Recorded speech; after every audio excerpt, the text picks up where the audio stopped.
ગામડામાં કોઈ દીકરી નથી દેતું એવી વાતો થાય। તમે વિચાર તો કરો।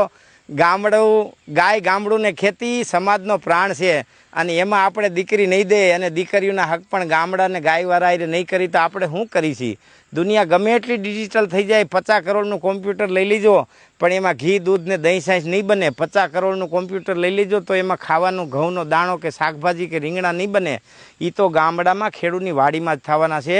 જ્યાં સુધી હું તમે ખેડૂતની કિંમત નહીં કરી, જ્યાં સુધી હું તમે ગાય ગામડું ને ખેતીની કિંમત નહીં કરી, જ્યાં સુધી હું તમે ગાય ગોપાલકની કિંમત નહીં કરી, જ્યાં સુધી હું તમે ખેડૂતની કિંમત નહીં કરી, ત્યાં સુધી આપણે ઊંધા માર્ગે છે। ગમે એટલી પ્રગતિ તમને લાગતી હોય પણ પ્રગતિ નથી, વિનાશ છે। માટે આપને હું વાત કરું છું કે શરૂઆત મારાથી કરીએ, આપણે શરૂઆત આપણાથી કરીએ। આપણી દીકરીને ગામડામાં ને ગાયવાળા અને ખેતીવાળાએ હક પણ કરાવીએ અને સામાન્ય પદ્ધતિથી પરંપરાથી લગ્ન કરીએ।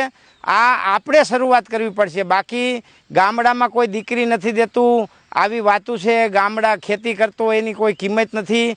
મિત્રો ખાલી ભણેલા જ બુદ્ધિવાળા હોય અને સિટીમાં રહેવાવાળા જ બુદ્ધિવાળા હોય, સિટીમાં રહેવાવાળા જ સારા માણસો હોય। આવા મગજમાં વેમ છે એવું નથી। ગામડામાં કોહિનૂર સિથરામાં વીટેલા રતન પડ્યા છે જેણે આપણા દેશ અને સમાજ અને રાષ્ટ્ર માટે સમાજ માટે સમર્પણ આપ્યા છે। એટલે ગામડું છે ને આપણો પ્રાણ છે અને